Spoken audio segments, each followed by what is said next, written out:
Welcome to VSOW. Hello. Today, we're beginning a pretty critical examination of the source material we have in front of us. And it is a dense stack. It is. We're looking at geopolitical analysis, economic data, cultural commentary. It's all here. And our mission, I think, is a serious one. It has to be. We're trying to look at how global conflict, domestic economic decay, and this deliberate manufacturing of reality are all feeding the rise of authoritarian thought. Totalitarian thought, really, across the West. Exactly. And we're not just summarizing events here. We're trying to extract the blueprints of instability, if you will. I think that's the right way to put it. The documents we're diving into, they weave this interconnected and frankly often devastating narrative. We're tracing these threads from, the permanent war machine abroad all the way to the internal collapse of the middle class right here at home. And then what happens after that collapse? Right. And finally, to the political and cultural structures that are, it seems, designed to manage the despair that comes from that. We have to move beyond the headlines. We must. To really understand the underlying patterns that let this global instability fester and allow these dangerous movements to really thrive domestically. And to really anchor this entire inquiry.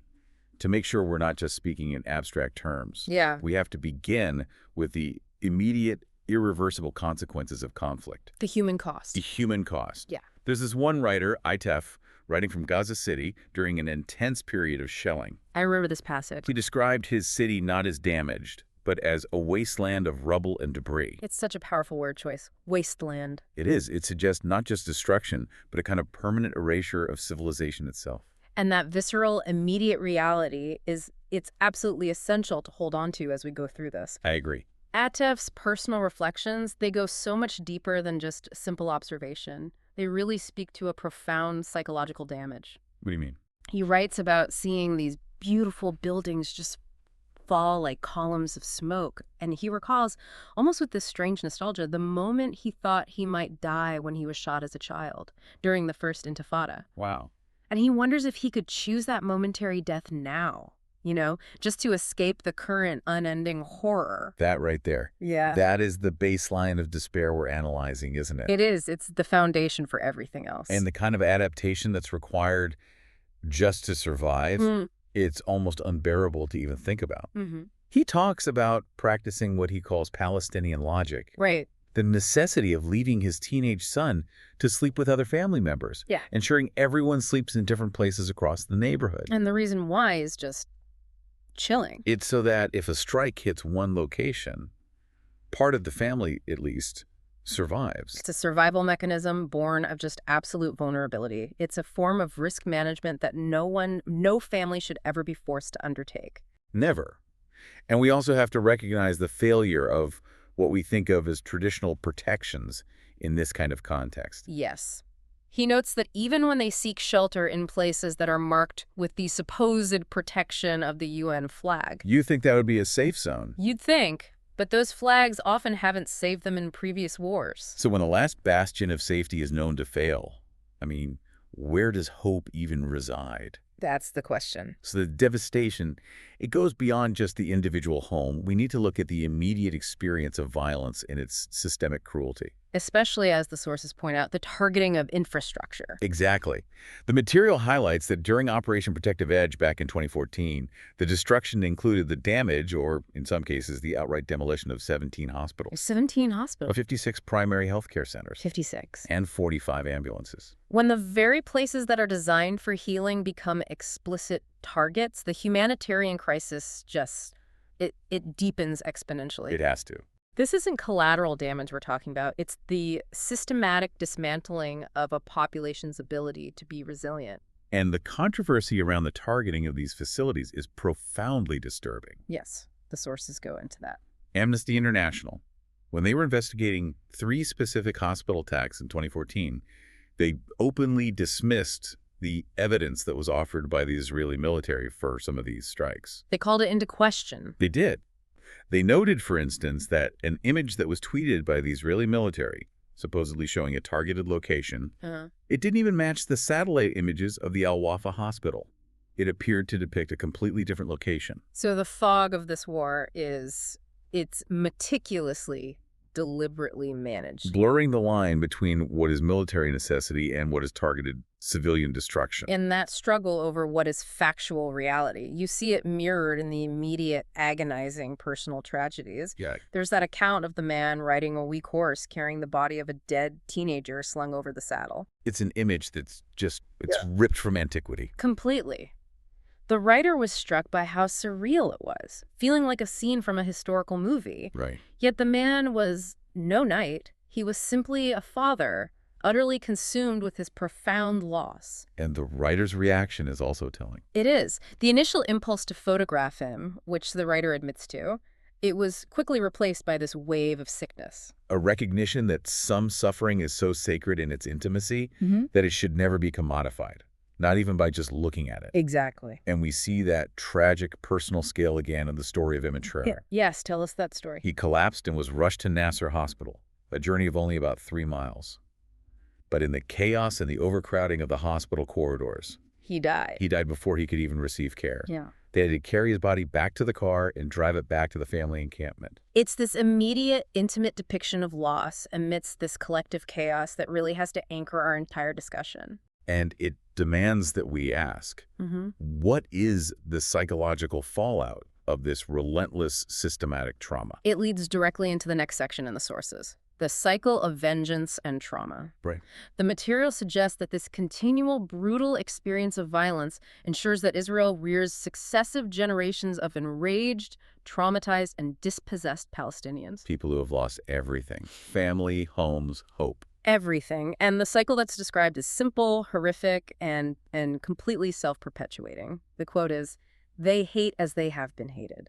And this desire for vengeance, as the source material reminds us, is a tragically universal human response. It transcends any single conflict. It does. It aligns with W.H. Auden's chilling observation that those to whom evil is done Do evil in return. It's almost a law of nature. The sources even draw a historical parallel here. They bring up the Jewish clandestine unit, Ghoul. Which is Hebrew for recompense. Right. And this unit tracked down and executed former Nazis after World War II.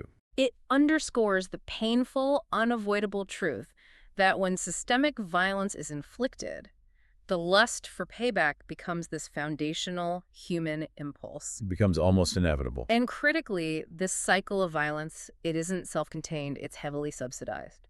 Which brings us to the U.S. role in sustaining conflict. The scale of the financial involvement here is immense. It's staggering when you look at the numbers. Israel has received over $140 billion in U.S. direct economic and military assistance since its founding. $140 billion. And currently it's receiving over $3 billion annually. So this single nation consumes roughly 1/5 of the entire U.S. foreign aid budget. That's right. And what's truly fascinating and really deeply revealing about the nature of this unique geopolitical alliance is how that money is actually spent. Yes, there's a key detail here. Typically, U.S. foreign aid requires that any military purchases have to be made in the United States. Which keeps those funds cycling back into our domestic economy. It's a way to support our own industries. Exactly.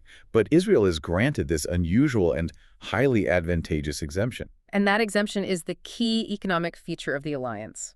Israel is allowed to use about 25% of that massive military assistance, we're talking hundreds of millions of dollars, to subsidize and support its own rapidly growing and highly profitable armaments industry. So this isn't just aid. No, it's a mechanism.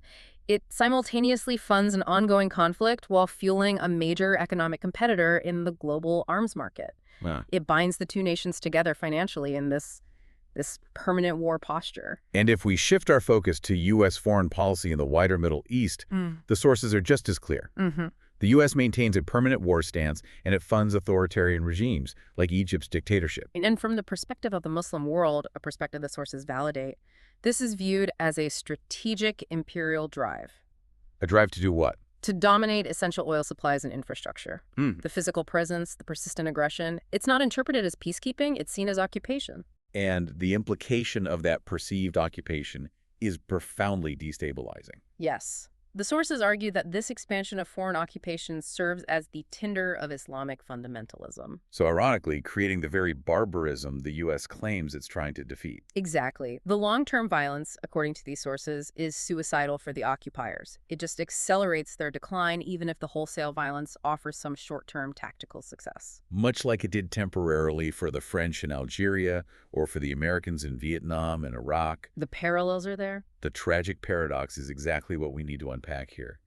A people who once required protection from genocide Now commit monstrous acts, backed by the funding and weaponry of an imperial patron. and the genocide in Gaza, which we fund, is described in the material as being of monstrous proportions. And the ultimate consequence isn't stability. It's the breeding of a new, deeply enraged generation ready to take the place of the martyred leaders. So it just accelerates the eventual painful unraveling of U.S. global standing. That is the perfect segue. If that is the horrific, financially underpinned consequence of imperial power abroad, Then we have to ask. we have to ask, how does that system of permanent war and sustained financial subsidy feed back into and corrupt our own domestic political system? Which means we now have to transition to the architecture of manipulation, power, lobbying, and illusion. Let's start with political manipulation and the lobby. Okay. The sources emphasize the stunning effectiveness and, frankly, the power exerted by lobbying groups, specifically referencing organizations like AIPAC and their ability to manipulate Congress. The foundational example they provide is the campaign against Senator J. William Fulbright in the 1974 Democratic primary. Fulbright was targeted, as historian Alain Papé writes in the source, for being consistently unkind to Israel and our supporters in this country. He dared to challenge the established foreign policy consensus. That was his crime. And the response was absolute.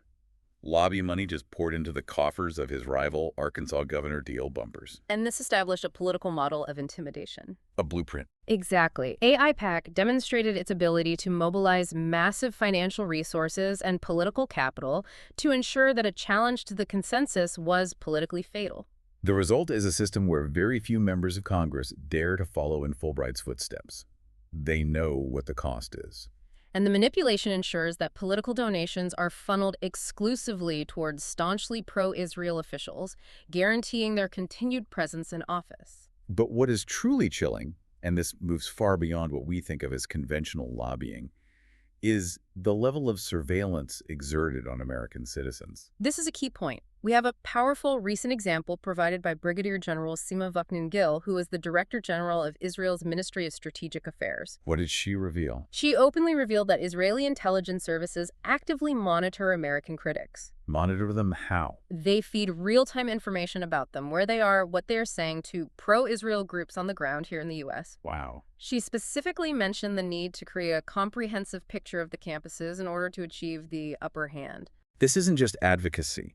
This is highly organized, real-time information warfare directed at citizens who hold dissenting opinions. And the person cost of this surveillance and organized opposition is staggering. There is an account from Marcel Obeid, the former president of Students for Justice in Palestine at UC Davis. What happened to her? She recounted how, after a campus vote, people affiliated with her group were just smeared. They were called a spiteful hate group by this organized, brutal narrative machine. And she was forced to deal with, as she put it, very personal crises. Yes, underscoring how ruthless the opposition was in affecting their lives, their jobs, their academic standing. This political manipulation, this corrosion of democratic dissent, it feeds directly into the next stage of decay, which the sources call the corporate state and economic deception. The sources detail how democracy is just severely eroded when corporate interests are given primacy. Right, because corporate executives are legally bound not to the common good, but to maximize profits for their shareholders. That's their legal mandate. The management guru, Peter Drucker, who cited in the sources, made this point brutally clear. What did he say? He said that if you find an executive who genuinely wants to take on significant social responsibilities outside of maximizing shareholder value, you should fire him fast. So the system legally enforces a self-interested capitalism that often runs directly counter to the broader public interest. And here's where the true absurdity and the key insight from the sources comes into really sharp relief. Okay. In 2013, Bloomberg News reported that the top 5 U.S. banks, so J.P. Morgan, Bank of America, Citigroup, Wells Fargo, and Goldman Sachs, The big ones. they receive approximately $64 billion annually in taxpayer subsidies. $64 billion annually. Now, the crucial insight here is this. That amount is roughly equal to their typical annual profits. So what this source is revealing is that the corporate state isn't just supported by taxpayers. Their profits are taxpayer transfers. Exactly. Without this vast corporate welfare, these global banking giants would effectively just break even. So the myth of rugged free market capitalism is completely nullified when their profits are essentially guaranteed by you, the taxpayer. And this manipulation extends to the very metrics we use to measure our economic reality. The deception inherent in the government's calculation of the Consumer Price Index, or CPI, Right, which is supposed to measure inflation. supposed to, but the government engages in what's politely called substitution. Can you break that down? Sure.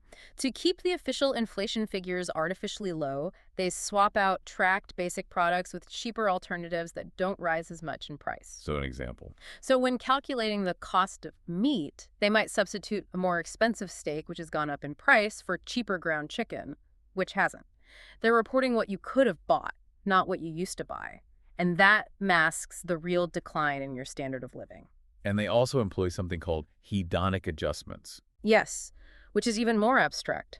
The government assumes that if a new version of a product is introduced, let's say a new computer, the increase in its quality, like more memory or a faster chip, compensates for any price increase, So they essentially deduct the quality improvement from the price. making it appear that inflation is lower than what you, the consumer, are actually paying out of your pocket. The result is a profound masking of reality. Absolutely. One consumer reporter in the sources noted her personal grocery bill increased by 40% in a single year, while the official CPI figures remained low. 40%. An economist cited contends that if Washington still used the measurement methods they applied back in the 1970s, inflation today would be sitting around 10%. So we're being told one thing by the government's figures, but our wallets and our grocery bills tell us a much, much more painful truth. That level of systematic disconnect between lived experience and official data it's worthy of the most sophisticated deceit practiced in regimes like, say, old East Germany. So when our reality is systematically distorted, when it's politically manipulated and economically deceptive, people retreat. They pull back from the painful truth. And that brings us organically to the next consequence, the retreat into spectacle and illusion. This is where Daniel Boorstin's concept of pseudo-events becomes central. Explain that. He argues that in contemporary culture, the fabricated, the theatrical, the inauthentic, all the mass-mediated drama that we call junk politics or celebrity news. It has displaced genuine, spontaneous reality. Yes. The sources suggest that Americans are increasingly living in a world where fantasy is more real than reality. And when the political sphere is corrupted by lobbying and the economic sphere is based on deception, spectacle acts as this powerful anesthetic. A constant distraction. It displaces genuine reality and, more importantly, genuine responsibility. And this has a profound impact on individual consciousness. We've internalized these mechanisms. We unconsciously generate what the sources call interior personal screenplays, modeled after Hollywood narratives, TV plots, and commercials. So commodities and celebrity culture don't just entertain us anymore. No, they define belonging. They dictate how we recognize our place in society. Consumer culture has basically staged a hostile takeover of meaning itself. There's a perfect, highly revealing illustration of this illusionary escape valve in the sources. Professional wrestling. Professional wrestling. The appeal lies not in the sport, but in how it explicitly caters to the emotional wreckage and the financial anxiety of its fans. There's a powerful anecdote about the wrestler Layfield. He plays this heartless corporate boss. And he's berating his rival, the Heartbreak Kid, Shawn Michaels. And Layfield is specifically mocking Michaels for his lost 401k, his lost retirement, his inability to send his kids to college. And the crowd, who are largely young, working-class males, connects deeply to this narrative. Because it's their story, too. Layfield, the tycoon, represents the tyrannical, heartless corporate employer that has personally impoverished them. So for these fans, the ring becomes the only place, the only illusion, where they can rise above their small stations and engage in this heroic battle. A battle to fight back against the corporate forces that have truly devastated them in the real world. The wrestling match provides a false, yet emotionally satisfying hope that they, too, may eventually be blessed with fortune and power. So the architecture is complete. The corporate state impoverishes the working class through financial manipulation. The political system ignores them or actively works against them. And mass culture sells them a heroic illusion to manage their suffering. So what happens when that raw, internalized despair has nowhere left to go? That channeled anxiety, that desperation for certainty, that is the engine of Section 4. Ideology of despair. Fascism, dominionism, and masculinity. The sources are absolutely clear on the cause here. Despair. It's the single common denominator driving these mass movements, including the radical Christian right. And this isn't just, existential angst. No, not at all. It stems directly from economic dislocation, the hemorrhaging of outsourced jobs, and the systematic collapse of the middle class. It's those who feel abandoned, isolated, and politically adrift. The psychological cost of this economic abandonment is just laid bare in the interviews that were collected. I found this part stunning. In survey after survey, individuals drawn into this movement spoke openly of having active desires for suicide before their conversion. These feelings, even if they were fleeting, indicate the severe emotional and mental crisis they were experiencing before the movement offered them this radical certainty. So despair, not ideology, is the most powerful force luring people into its embrace. And that crippling anxiety is then channeled into the structured certainty of Christian dominionism. We need to define this carefully, as the sources do. Yes, this is not traditional evangelicalism. No.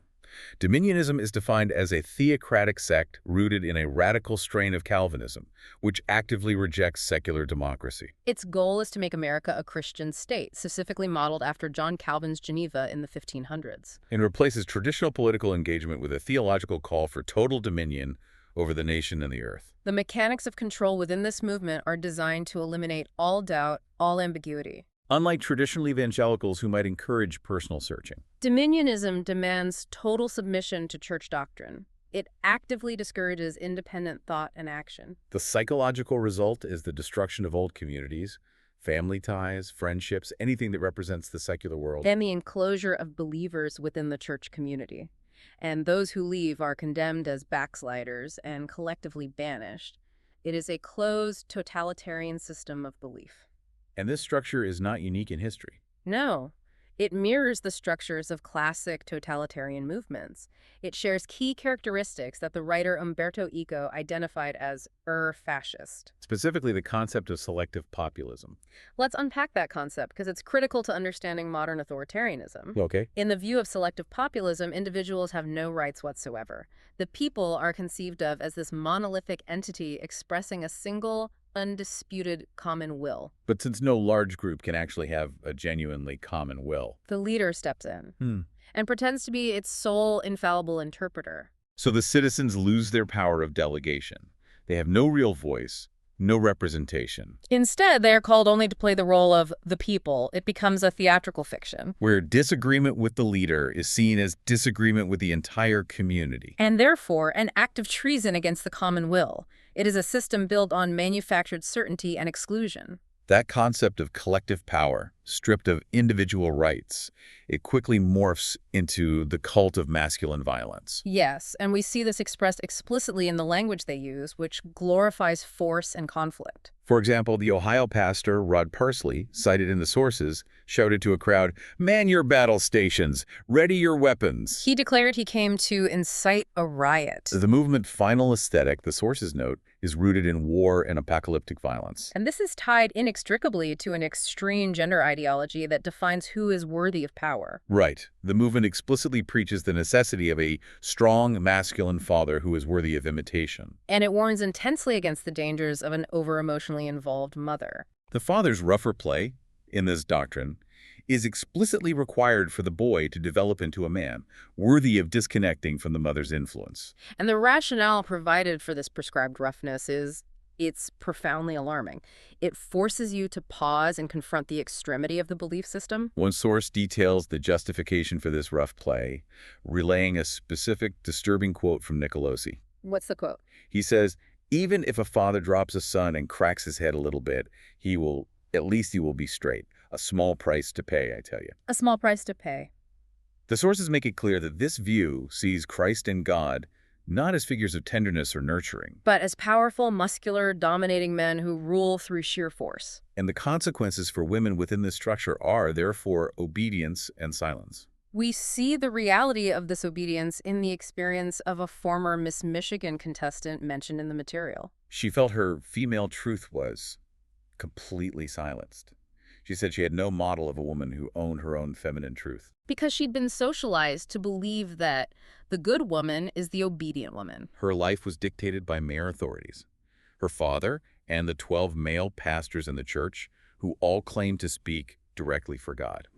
So the system places women in this constant fear of disapproval and incurring divine wrath, prioritizing male authority above everything else. This warrior cult, this embrace of force, the normalization of degradation within this ideological framework, it doesn't just stay contained within the church walls. No, it permeates the mainstream culture. It creates an environment that is ripe for the next segment, the cultural abyss, the pornography of violence. And the assertion here from the sources is shocking and direct. It is that modern pornography has won the culture war. It is fused seamlessly with mainstream chic.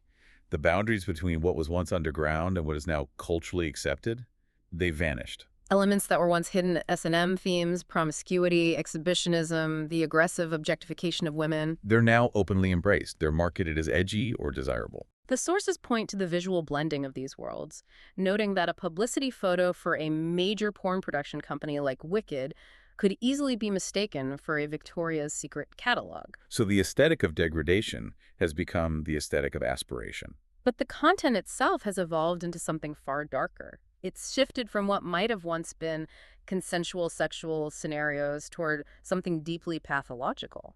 The focus is increasingly moving toward groups of men degrading women, often reducing them to sexual commodities or just body parts. The functional misogyny of the industry is airbrushed with this veneer of mainstream chic, but the violence underneath remains, and in many ways, it has escalated. This needs to be grounded in the harsh economic and human reality of the industry. Absolutely. Ex-porn stars openly refer to producers not as employers, but as pimps. The financial reality is brutal and transactional. Actresses earn between $1,500 to $3,000 an hour. Functioning essentially as high-cost prostitutes, the industry is focused solely on making money. And producers view the performers not as people, but as commodities, to be edited and sold for profit. And the degradation required to satisfy these pathological consumer desires is extreme. We see this even in the seemingly less intrusive world of webcam interactions. Right. Customers will ask women to do very painful or humiliating things, like gagging themselves or drinking pee. And the sources reveal the desperate deception required for this commodity. Sometimes the women have to fake drinking pee by substituting it with apple juice to deceive the camera and protect themselves from that true violation. The prevalence of sexual degradation as entertainment, it speaks volumes about the cultural health of the consumer base. The sources quote a former industry professional who noted that customers actively get off on hurting you and watching you being hurt. Which confirms that for a significant percentage of consumers, the pleasure is derived directly from the pain, humiliation, and destruction of the person on screen. It cements the link between mass consumption and moral compromise. And the trauma inflicted is lasting and profound. It serves as this dark mirror to the violence we discussed earlier in Gaza. There is a deeply disturbing anecdote of a woman whose ex-boyfriends would force her to watch her own anal film shoot. A perverse act of reliving and enforcing the trauma. As the source professional stated, prostitution itself is violence. The act of putting one's hands or penis on another person when you know they fundamentally don't want it, even when money is involved, is pathological behavior. This is the crucial point. Money does not have some kind of magical quality that can erase the essence of a person's behavior or an exchange between two people. And this segment highlights how the cultural abyss normalizes violence and commodification, making the line between victim and victimizer razor thin and severely compromising our collective moral capacity. Which brings us full circle to our final synthesis in Section 6, Conclusion and Final Challenge. We've traveled from the devastating brutality of permanent war through the sophisticated architecture of economic and political illusion, and into the ideological channeling of despair, into totalitarian movements that fetishize violence and submission. which is then reflected in the cultural abyss of commodified degradation. The interconnectedness is undeniable. It is. The culture of illusion, of celebrity and manufactured spectacle provides the necessary anesthetic, the escape valve, for the profound despair created by corporate capture and imperial collapse. And this collapse, fueled by outsourcing and economic deception, in turn feeds the certainty and aggression of authoritarian movements like Christian dominionism. When all real-world structures, economic, political, and cultural, are either corrupt or illusory, people become desperate for an absolute, unchallengeable truth. So the only viable resistance to this edifice has to involve a rigorous, sustained commitment to intellectual inquiry and critical thought. The sources warn that intellectual inquiry is immediately banished in systems that rely on fear and submission. If you are told that doubt is a sin, you are being prepared for totalitarianism. Hannah Arendt wrote about the consequences of accepting this lie. She did. She warned that the result of a consistent substitution of lies for factual truth is not that the lie is accepted as truth, But that the very sense by which we take our bearings in the real world, the category of truth versus falsehood, is being destroyed. and once that foundation is gone, political disorientation becomes inevitable. So the choice for the citizen is sharp. Accept the permanent lie and become politically disoriented and paralyzed. Or commit to reality, however painful it may be. The sources suggest that our refusal to heed these broad, disturbing questions about meaning and existence allowed us to believe that unfettered capitalism was a force of nature. An idol that has now demanded human sacrifice, both abroad and at home. The power of truth and the spirit of rebellion are what chip away at this edifice. Rebellion allows us to be free and independent human beings. It keeps alive the capacity to be human. But we have to be cautious about what we rebel for. That is the final provocative thought. Go on. If you look at history, the worst suffering has been carried out by those preaching grand utopian visions. Be they Christianity, communism, or fascism. All of them. All seeking to implant their narrow, certain version of goodness by force. So instead of pursuing a grand utopian new heaven, which invariably creates hells of persecution and slaughter, The focus should be much smaller. Focus on the small human kernel of kindness, the immediate commitment to reality and independence. rebellion is essential precisely because totalitarian movements have the genius to convince the masses to actively agitate for their own incarceration. We must refuse to be either the victim or the executioner in this system of engineered despair. And that is the ultimate challenge before all of us. To recognize the forces at play, to commit to reality, and to refuse to participate in our own enslavement. If you found value in this deep dive, in this serious examination of the sources that govern our world, we encourage you to subscribe, like, and comment. Your support ensures that this level of in-depth analysis continues to reach others who are seeking knowledge. And thank you for joining us for this serious conversation. Thank you for listening to VSOW.